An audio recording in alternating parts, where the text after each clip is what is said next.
Okay, so we have a 3.5 kilogram block on a smooth tabletop that is attached by a string to a hanging block that weighs 2.8 kilograms, as shown in the figure. The blocks are released from rest and allowed to move freely. Now we're looking for two things here. We have to find the acceleration of the blocks, and we have to find the tension of the string.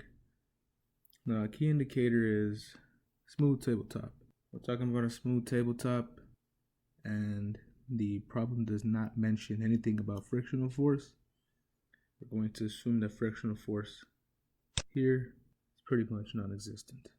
So let's get rid of that frictional force. So now that we got frictional force out of the way, let's look at what forces we will be dealing with.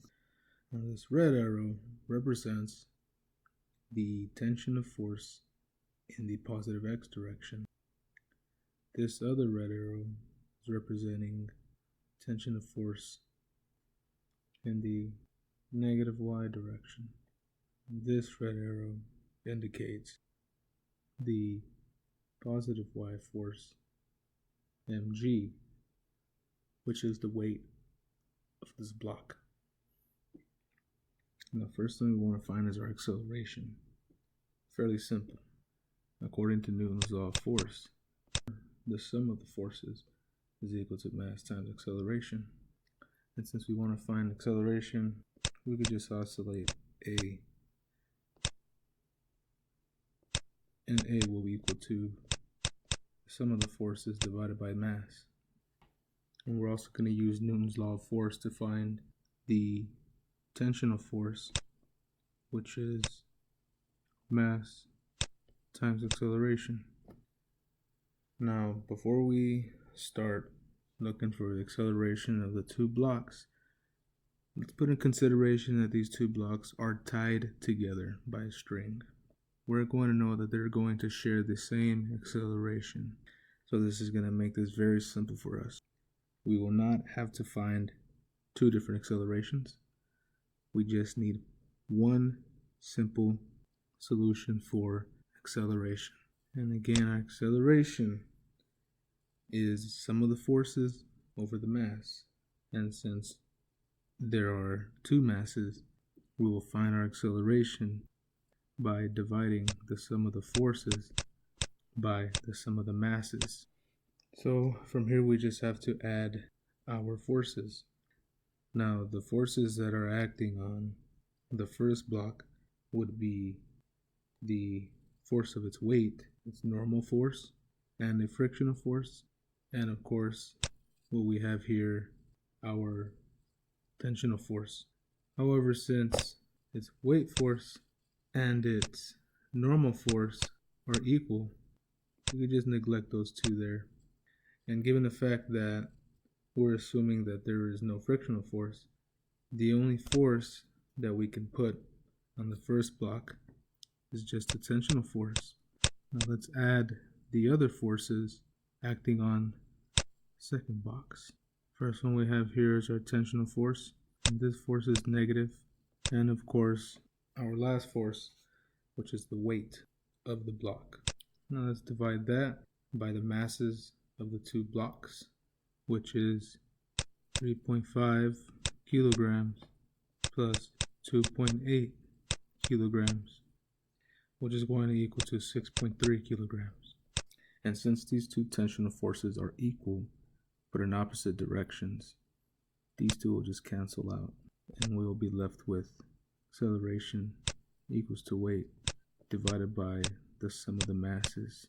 We're left with acceleration equals the weight of my hanging box over the sum of the masses, 6.3 kilograms. Now let's finish calculating. The weight of the hanging box is 2.8 kilograms times gravity. Of course, gravity is 9.8 meters per second squared. But for convenience, we're going to leave it as 10 meters per second squared. Of course, these signs are going to cancel. 2.8 divided by 6.3 times 10 is going to be 4.36.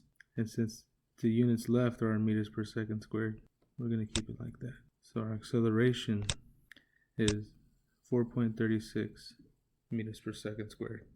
And again, since the two blocks are tied together by a string, this acceleration is shared between the two boxes.